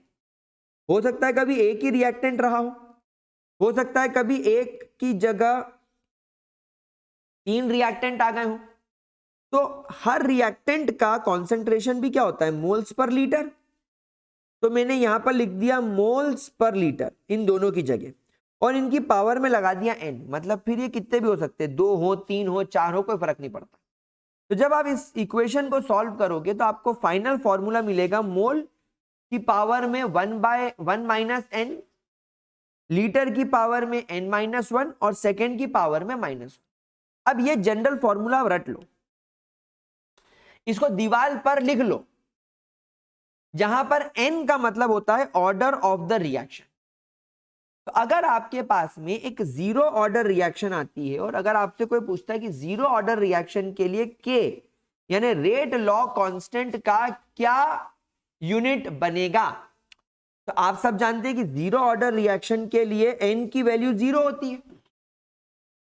तो अगर इसके n की वैल्यू 0 है तो इस फॉर्मूले में यहां भी 0 आएगा, यहां भी 0 आएगा, तो हो जाएगा मोल की पावर में सिंपल 1, लीटर की पावर में -1 और सेकेंड्स की पावर में -1, तो इट विल बिकम मोल पर लीटर पर सेकेंड। लेकिन अगर आपकी chemical reaction first order kinetics को फॉलो करती है तो n की वैल्यू 1 हो जाएगी, तब यहां पर 1 - 1 तो ये दोनों हो जाएगा 0, तो यहां पर केवल बचेगा पर सेकेंड। अगर हम यहां पर सेकेंड ऑर्डर रिएक्शन की बात करें तो यहां पर n की वैल्यू 2 है, तो ये हो जाएगा 1 - 2, 2 - 1, तो 1 - 2 यानी कि -1, तो मोल के ऊपर -1 आ गया, लीटर 2 - 1 यानी लीटर के ऊपर 1 आ गया और यहां पर आ गया पर सेकेंड। तो इस तरीके से आप थर्ड ऑर्डर की, हाफ ऑर्डर की, -1 ऑर्डर की, आप किसी की भी यूनिट यहां पर निकाल सकते हो। जैसे आपको कोई बोलता है केमिकल रिएक्शन हाफ ऑर्डर है, तो हाफ ऑर्डर के लिए आप n की वैल्यू 1/2 रख दो। अच्छा, अब मान लीजिए आपको बोला गया कि एक केमिकल रिएक्शन है जिसमें रेट लॉ कांस्टेंट k की वैल्यू 3.2 इंटू 10⁻⁻5 लीटर पर मोल पर सेकेंड। तो मुझे बताओ ये जो है ये रिएक्शन कौन से ऑर्डर को फॉलो करेगी? तो मैंने जैसे कहा था कि मैं रेट लॉ कांस्टेंट की यूनिट को देखकर ये पता लगा सकता हूं कि रिएक्शन का ऑर्डर क्या है। तो यहां पर यूनिट है पर मोल लीटर पर सेकेंड, पर मोल लीटर पर सेकेंड यानी सेकेंड ऑर्डर, तो this is second order kinetics. यहां पर आप n की वैल्यू 0, 1, 2, 3 ऐसा रख के आप ट्रायल एंड एरर मेथड से फटाफट इसको सॉल्व कर सकते हो। यहां पर रेट लॉ कांस्टेंट की वैल्यू केवल और केवल पर सेकेंड दे रखी है, तो पर सेकेंड तो फर्स्ट ऑर्डर की होती है, तो ये हो गया आपका फर्स्ट ऑर्डर। आई बात समझ में प्यारो, मेरे राज दुलारो? क्या यहां तक चीज क्लियर हो गई? क्या अब हम लोग आगे बढ़े और मॉलिक्युलरिटी के बारे में बात करें? तो मॉलिक्युलरिटी की अब हम लोग बात करेंगे। तो मॉलिक्युलरिटी ऑफ अ रिएक्शन क्या होती है? सिंपल सा कॉन्सेप्ट समझो मॉलिक्युलरिटी के बारे में। किसी एक केमिकल रिएक्शन के अंदर यूजुअली ये केमिकल रिएक्शन कैसी होनी चाहिए, एलिमेंट्री टाइप की। एलिमेंट्री टाइप की केमिकल रिएक्शन मतलब जो एक सिंगल स्टेप में हो जाए, यानी आपने रिएक्टेंट के साथ में रिएक्टेंट डाला और आपका प्रोडक्ट बन के तैयार, यानी सिंगल स्टेप में होने वाली केमिकल रिएक्शन को अपन बोलते हैं एलिमेंट्री रिएक्शन। ठीक है, कोई प्रॉब्लम? तो एक एलिमेंट्री केमिकल रिएक्शन के अंदर एक वक्त पर एक साथ कितने सारे रिएक्टिंग स्पीशीज जैसे एटम, आयन या मॉलिक्यूल कोलॉइड करते हैं जिनके कोलिजन से प्रोडक्ट बन जाए, that is called as molecularity. For example imagine करो एक चौराया है, ये अपने पास में गोल चौराया है, इधर से एक साइकिल वाला आ रहा है, इधर से एक साइकिल वाला आ रहा है, और ये दोनों साइकिल वाले आते आते आते आते इस पर्टिकुलर पॉइंट पर टकरा जाए, तो हम बोलेंगे दो साइकिल वाले एक साथ टकरा गए, इनके टक्कर से इनको प्यार हो गया और प्यार से इनका एक बहुत प्यारा सा बेबी हो गया। मतलब इनके बीच में प्यार हुआ, यानी रिएक्शन हुई, रिएक्शन से प्रोडक्ट हो गया। तो हम बोलेंगे इस चौराहे पर दो साइकिल वाले आपस में टकराए थे, तो यहां पर इसकी मॉलिक्यूलरिटी हो गई 2। अब इमेजिन करो एक केमिकल रिएक्शन है, केमिकल रिएक्शन में एक ए नाम का रिएक्टेंट दूसरे ए नाम के रिएक्टेंट के साथ में इस पर्टिकुलर पॉइंट पे कोलॉइड करता है, इनके कोलिजन से एक बी नाम का प्रोडक्ट बनता है, तो इस रिएक्शन की मॉलिक्यूलरिटी हो गई 2। यानी एक केमिकल रिएक्शन में एक वक्त पर एक प्लेस पर कितने रिएक्टिंग स्पीशीज एक दूसरे के साथ में कोलॉइड हो रहे हैं ताकि प्रोडक्ट बन सके। अब ये रिएक्टिंग स्पीशीज एटम हो सकते हैं, आयन हो सकते हैं, या मॉलिक्यूल भी हो सकते हैं। क्लियर हो गई बात? कोई परेशानी, कोई दिक्कत? 100% चीज क्लियर है। अब यहां पर अगर हम बात करें कि रिएक्शन यूनिमॉलिक्यूलर रिएक्शन है, मतलब इसके अंदर केवल एक ही रिएक्टेंट मौजूद है, एक ही रिएक्टेंट होता है, इससे टकराने वाला और कोई नहीं है, ये अकेला ही रिएक्टेंट टूट के आपको प्रोडक्ट बनाकर देगा। तो for example NH4NO2 ammonium nitrate, जब आप इसको हीट करेंगे तो इसका ये वाला और ये वाला नाइट्रोजन गैस बनके बाहर हो जाएंगे, 4 और 2 ऑक्सीजन वाटर बनके बाहर हो जाएंगे। इस रिएक्शन की मॉलिक्यूलरिटी 1 कंसीडर करी जाएगी। सिमिलरली अगर हम बात करें बायोमॉलिक्यूलर केमिकल रिएक्शंस की, तो यहां पर दो रिएक्टेंट्स आपस में कंबाइन करके 2HI का फॉर्मेशन करेंगे। तो यहां पर आप देखो H2 और I2 आपस में कोलॉइड करेंगे तब 2HI बन रहा है, तो ये बायोमॉलिक्यूलर हो गए, मतलब इसकी मॉलिक्यूलरिटी 2 हो गई। इनफैक्ट इसका उल्टा भी देखो, 2HI मतलब एक HI का मॉलिक्यूल ये और एक HI का मॉलिक्यूल ये दोनों HI के मॉलिक्यूल आपस में कोलॉइड करेंगे और इनके टूटने से H2 और I2 नाम का प्रोडक्ट बनेगा। सिमिलरली अगर अपने पास में ट्राई मॉलिक्यूलर रिएक्शन होगी तो 2 SO2 के मॉलिक्यूल और एक ऑक्सीजन का मॉलिक्यूल, ये तीनों एक साथ एक प्लेस पर आकर कोलॉइड करेंगे और इनके कोलिजन से आपको SO3 नाम का प्रोडक्ट मिलेगा। तो इस केमिकल रिएक्शन की मॉलिक्यूलरिटी हो गई 3। कॉन्सेप्ट समझ में आ रहा है? पॉइंट समझ में आ रहा है मैं क्या सिखाना चाह रहा हूं? क्या ये चीज बहुत अच्छे तरीके से क्लियर होगा? This is called as molecularity. Now एक इंपॉर्टेंट बात समझना, मान लो ये चौराया है, एक रोड यहां से जा रहा है, एक रोड यहां से जा रहा है और एक रोड यहां से जा रहा है। अब एक फुल स्पीड में कार वाला यहां से आ रहा है, एक फुल स्पीड में बाइक वाला यहां से आ रहा है, एक स्पीड में ट्रक वाला यहां से आ रहा है और एक साइकिल वाला यहां से आ रहा है। अब एक बात बताओ, इन 4 लोगों की इस पर्टिकुलर पॉइंट पर आकर एक दूसरे से टकराने की प्रोबेबिलिटी क्या होगी? सर बहुत कम होगी। मतलब हमने ऐसे एक्सीडेंट जरूर देखे जिसमें 2 गाड़ी वाले आपस में भिड़ गए, या ऐसा एक्सीडेंट भी देखा है कि 2 गाड़ी वालों की वजह से तीसरा गाड़ी वाला उसमें घुस गया, लेकिन हमने ऐसे एक्सीडेंट नहीं देखे कि 7-8 गाड़ियां एक साथ भड़ भड़ भड़ आके टकरा गई। मतलब होते हैं पर रेयरेस्ट ऑफ द रेयरेस्ट होते हैं, जनरली 2 लोग ही टकराते हैं। सेम चीज हमारी केमिस्ट्री में भी है, सेम चीज हमारी केमिस्ट्री में ओबे होती है। हमारी केमिस्ट्री के अंदर क्या होता है, किसी भी एक केमिकल रिएक्शन के अंदर जो कोलिजन देखने को मिलता है बिटवीन पार्टिकल्स, वो 4 या 4 से ज्यादा वाला वेरी रेयर होता है। मतलब ऐसा केमिस्ट्री में बहुत कम देखा गया है कि 4 रिएक्टेंट स्पीशीज एक साथ आकर एक प्लेस पर टकरा रहे हो। 5-6 बहुत रेयर होता है। मैक्सिमम जो होता है वो होता है 3, यानी मैक्सिमम नंबर ऑफ पार्टिकल्स जो एक दूसरे के साथ आकर एक पर्टिकुलर पॉइंट पर आकर कोलॉइड करते हैं, वो कितने होते हैं? वो होते हैं 3। तो इसीलिए बोला जाता है कि probability of collision of 4 particles और एंटाइटीज, यानी कि एटम, आयन या molecule is very rare, it is very very very rare. तो molecularity about 3 is not easily observe. 3 से ऊपर की मॉलिक्यूलरिटी बिल्कुल भी ऑब्जर्व नहीं करी जाती. ठीक है. अब अगर हम बात करें टाइप्स ऑफ केमिकल रिएक्शंस की, तो रिएक्शंस बेटा दो तरीके की होती है, elementary and complex.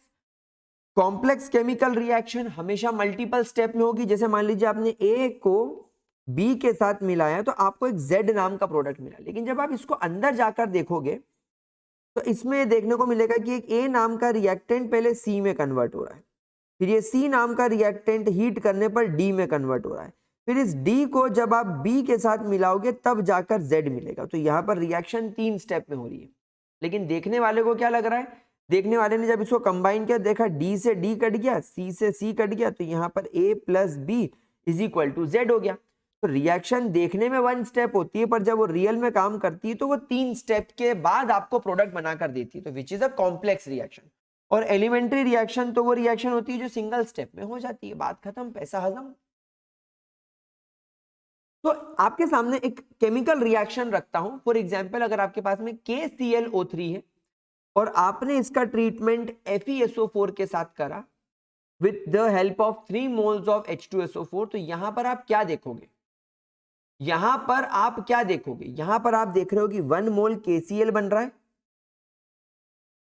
3 moles Fe2SO4 whole thrice बन रहा है और 3 मोल्स ऑफ वाटर बन रहा है.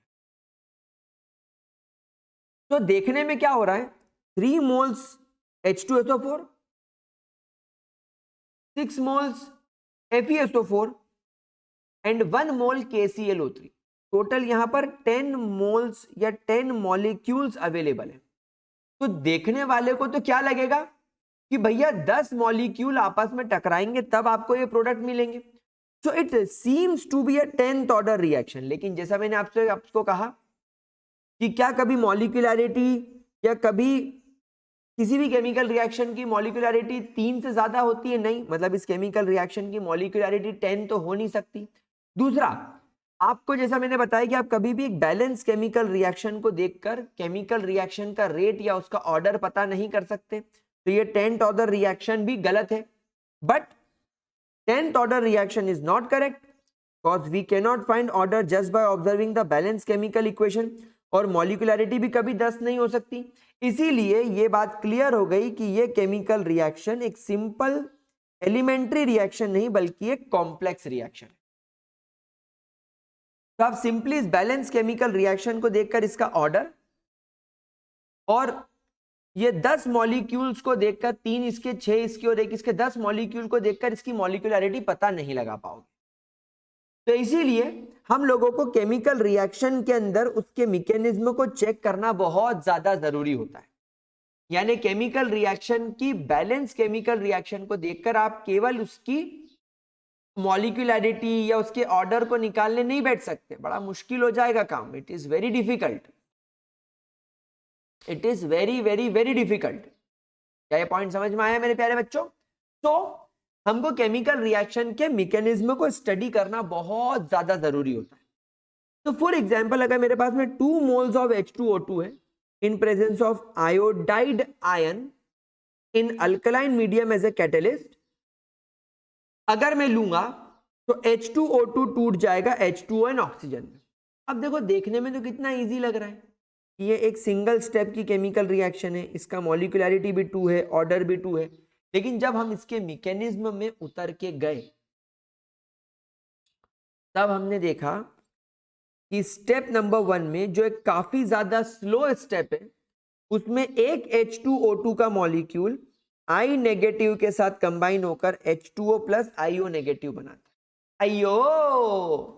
फिर स्टेप नंबर 2 जो कि एक फास्ट केमिकल रिएक्शन है उसमें H2O2 फिर IO के साथ कंबाइन होकर ये H2O एक ऑक्सीजन लेकर वाटर बना लेता है, यहां से बचा हुआ एक ऑक्सीजन और ये वाला एक ऑक्सीजन मिलकर ऑक्सीजन गैस बन के बाहर उड़ जाते हैं और I नेगेटिव वापस से अपने कैटालिटिक फॉर्म में आ जाता है जिस फॉर्म में आपने उसको लिया था. तो रियलिटी में क्या ये एक एलिमेंट्री स्टेप है? क्या ये एलिमेंट्री रिएक्शन है? नहीं, ये कॉम्प्लेक्स रिएक्शन है. लेकिन अब क्योंकि आपने यहां पर इस केमिकल रिएक्शन को देखा, अगर आपसे कोई इसकी रेट लॉ इक्वेशन बनाने को बोल दे तो आप क्या बोलोगे? रेट इज इक्वल टू के H2O2 की पावर में 2, ऐसा लिखोगे? गलत हो जाएगा, क्योंकि आपने यहां पर देखा कि केमिकल रिएक्शन 2 स्टेप में हो रही है। तो अब सवाल यह खड़ा होगा कि इन 2 स्टेप में से रेट डिटरमाइनिंग स्टेप कौन सी होगी, कौन सी स्टेप रेट को डिटरमाइन करेगी। तो इमेजिन करो अपनी एक रिले रेस चल रही है जिसमें एक टीम के 2 मेंबर यहां और 2 मेंबर यहां खड़े होते हैं।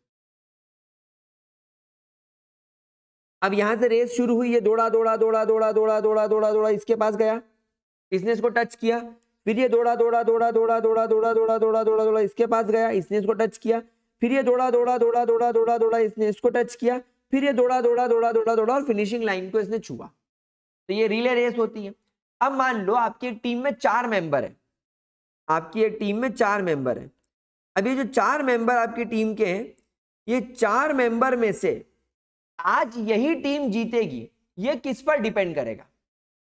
ये डिपेंड करेगा उस मेंबर पे जो सबसे ढीला है, जो सबसे ज्यादा निठल्ला है, जो कोई काम करना नहीं चाहता, वो इतना आलसी है कि दौड़ता ही नहीं है। बाकी 3 प्लेयर्स अगर बहुत फास्ट भी दौड़ लें तो भी अल्टीमेटली चीज इसी पर डिपेंड करेगी जो स्लो होगा। क्यों? क्योंकि मान लो अगर ये दौड़े और ये बहुत धीरे दौड़े, बहुत धीरे दौड़े, तो इसके कॉम्पिटिटर्स इसके आगे निकल जाएंगे। समझ में आई बात? इसके कॉम्पिटिटर्स इससे बहुत ज्यादा आगे निकल जाएंगे, इसको बहुत पीछे छोड़ देंगे, तो ये तो पीछे हो जाएगा। समझ पा रहे हैं बात? तो एक्चुअली रेट डिपेंड करेगा आपके स्लोएस्ट मेंबर पे कि आज के दिन ये कितना तेज भागेगा। अगर आज के दिन रेस वाले दिन ये स्लोएस्ट मेंबर बहुत फास्ट दौड़ ले तो हम जीत जाएंगे। सिमिलरली हमारी केमिकल रिएक्शन के अंदर होता है, भाई जो स्टेप बहुत फास्ट है वो तो लाइटनिंग स्पीड से कंप्लीट हो जाएगा, एकदम फुर्ती में कंप्लीट हो जाएगा, फटाक से कंप्लीट हो जाएगा, धम्म से कंप्लीट हो जाएगा। लेकिन जो स्लोएस्ट स्टेप है वही तो डिसाइड करेगी कि केमिकल रिएक्शन का रेट क्या होगा। अगर ये बहुत स्लो चलेगी तो केमिकल रिएक्शन बहुत देर से कंप्लीट होगी, अगर ये फास्ट चल गई तो रिएक्शन जल्दी कंप्लीट हो जाएगी, क्योंकि ये तो फास्ट चल ही रही है। इसलिए हमेशा ध्यान रखेंगे rate of chemical reaction is always dependent on the slowest step. तो अब हम लोग इस स्टेप को भूल जाएंगे।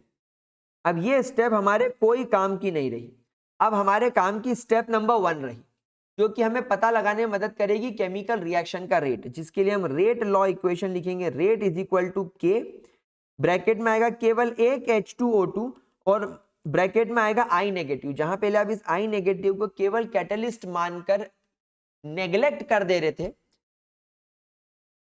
अवॉइड कर दे रहे थे, रेट लॉ इक्वेशन में उसकी इंपॉर्टेंस आ गई।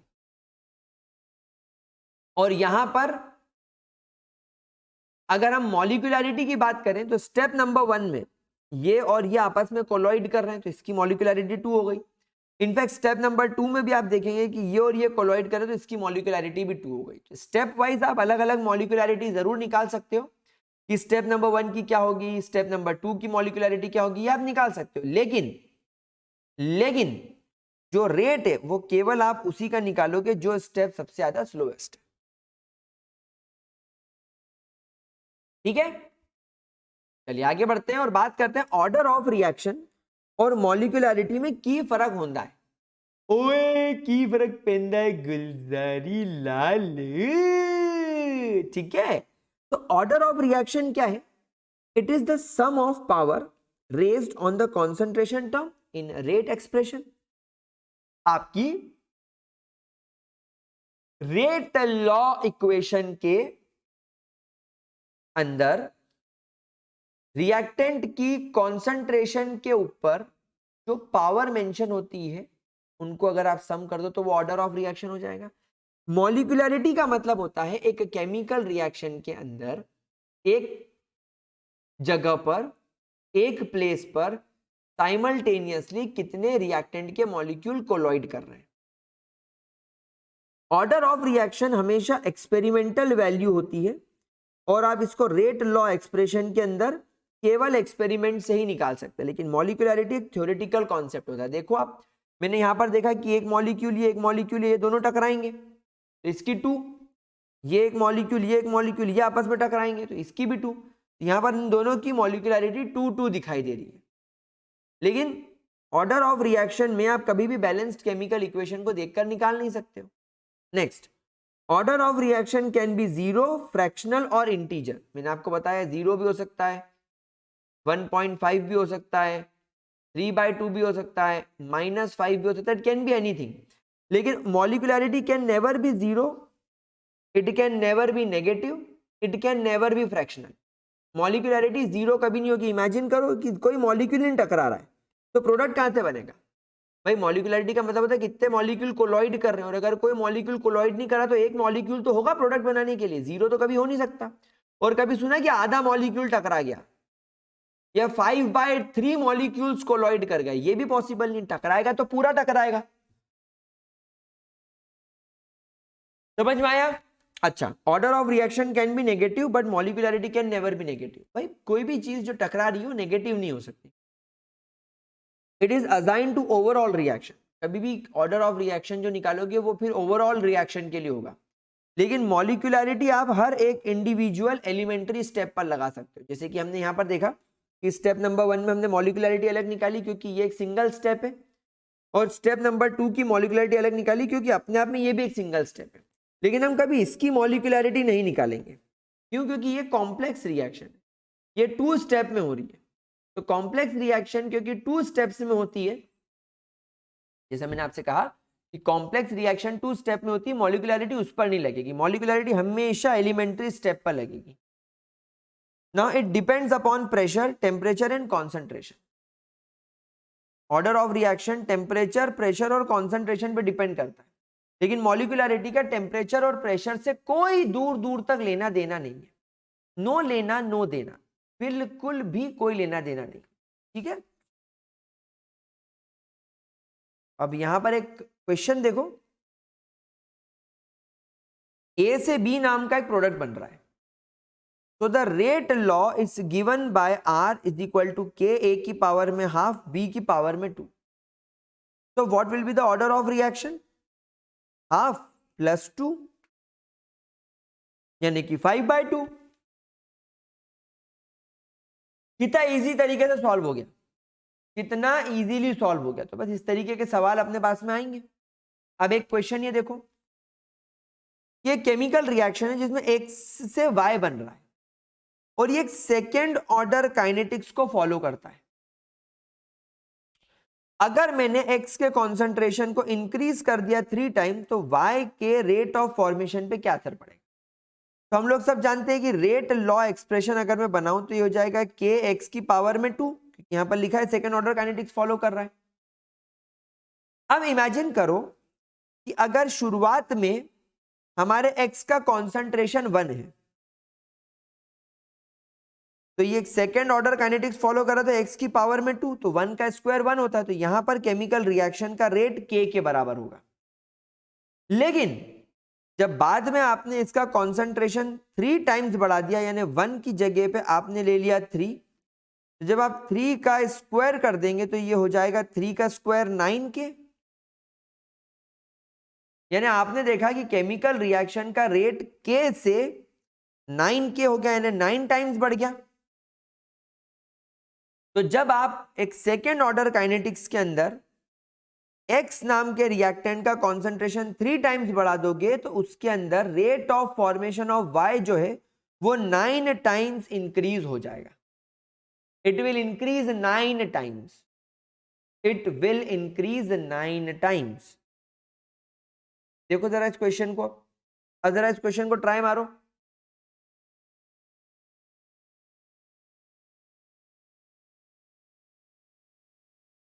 कैसे करेंगे इसको?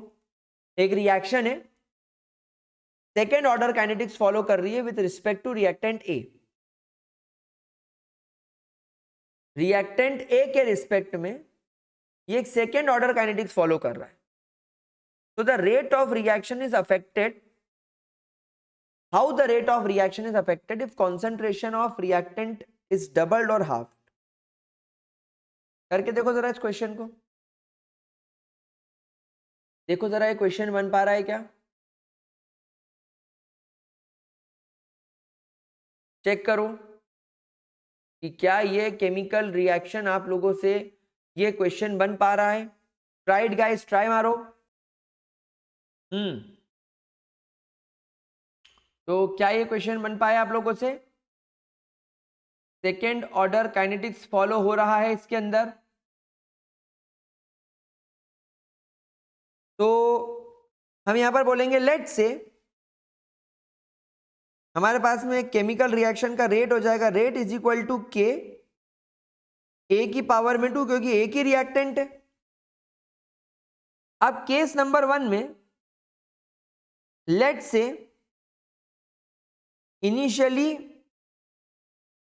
ए का कॉन्सेंट्रेशन 1 होगा इनिशियली, तो rate is equal to k 1 की पावर में 2, यानी कि rate will become equal to k. अब सेकेंड केस में ये अपने से बोल रहा है कि जब ये ए के कॉन्सेंट्रेशन को डबल डबल कर देगा, तो यहां पर आपका रेट जो हो जाएगा, rate will become equal to k 2 का स्क्वायर, तो rate will become equal to 4k। तो यहां पर आपने देखा कि आपका जो रेट है वो k से 4k हो गया। सो देयरफॉर आपका जो रेट है इट विल इंक्रीज 4 टाइम्स अगर आप कॉन्सेंट्रेशन डबल कर दोगे, तो it will increase the concentration bye 4 times. वहीं पर अगर आप रेट चेक करो, जब आपने इसका कॉन्सेंट्रेशन हाफ कर दिया, 1 की जगह 1/2 कर दिया, तो हो जाएगा 1/2 का स्क्वायर यानी k/4, तो rate will become equal to k/4। तो देयरफॉर आप क्या बोलेंगे, जो आपका रेट होगा it will decrease by 4 times. आपका जो रेट है it will decrease by 4 times. ठीक है,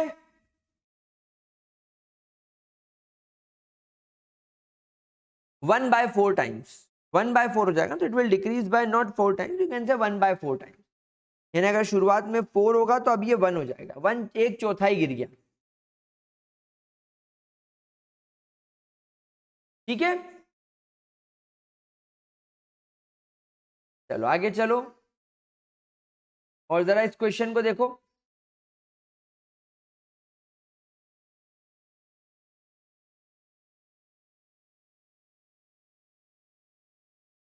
have a look at this question.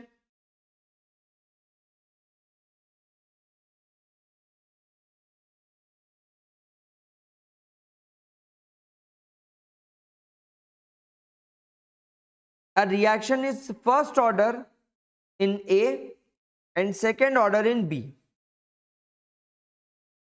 इसकी रेट लॉ इक्वेशन लिखो। How the rate is affected if concentration of B is increased 3 times?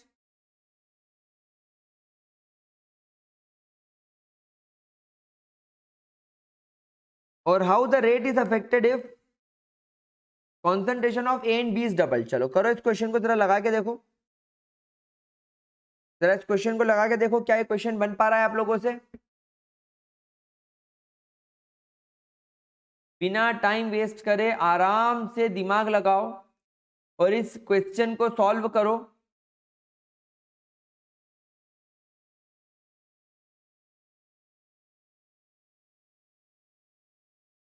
देखो देखो,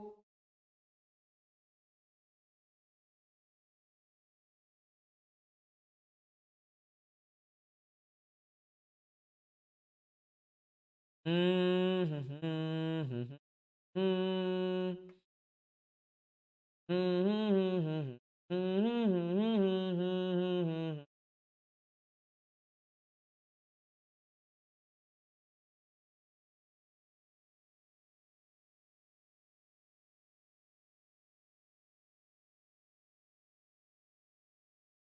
कैसे होगा ये क्वेश्चन, चेक करो।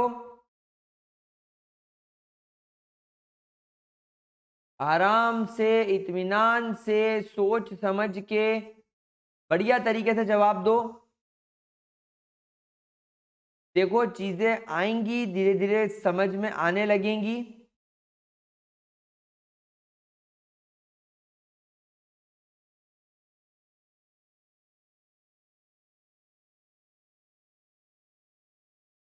हम्म, हम्म, हम्म, हम्म, हम्म, हम्म, हम्म,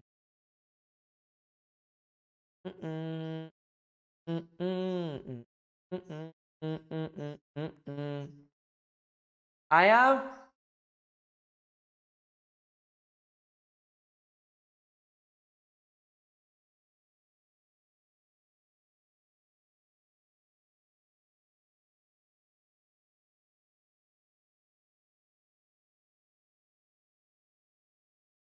तो इसकी रेट लॉ एक्सप्रेशन कैसे बनाएंगे?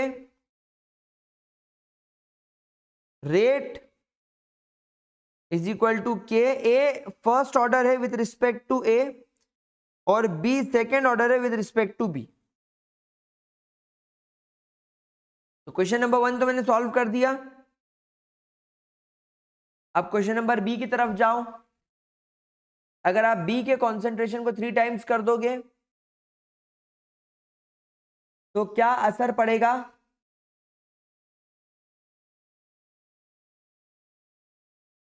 केमिकल रिएक्शन के रेट पर। ए के साथ अभी कोई खिलवाड़ नहीं हो रही है।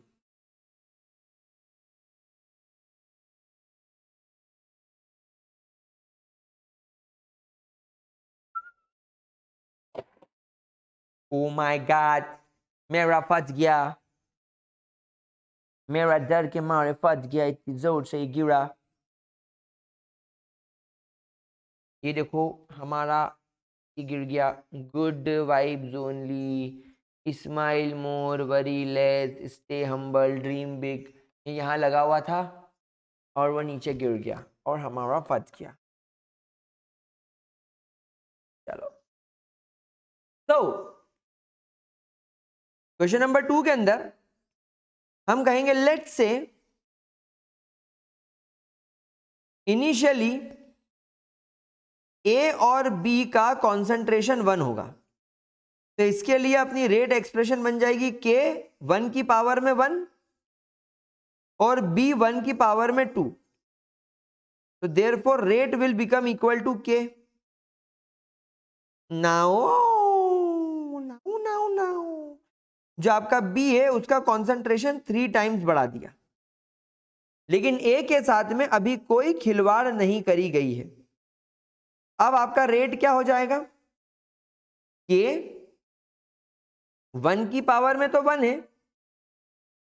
लेकिन क्योंकि आपने केमिकल रिएक्शन के अंदर कॉन्सेंट्रेशन ऑफ बी को 3 टाइम्स बढ़ा दिया है, जो कि सेकेंड ऑर्डर फॉलो करा, तो बी की पावर में 2। तो rate will become equal to k 1 की पावर में 1 और 3 की पावर में 2, यानी 3 का स्क्वायर 9, तो 9 के। तो आपका रेट जो है वो के से 9 के हो जाएगा। तो देयरफॉर आपका rate will increase by 9 times. Third, अब जरा थर्ड को खुद से करके देखो। थर्ड को खुद से करके देखो।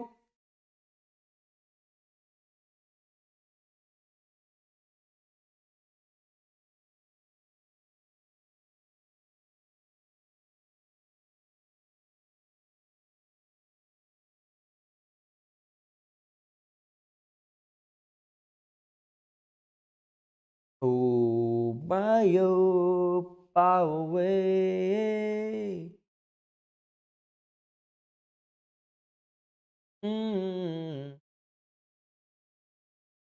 तो अब यहां पर क्या हुआ?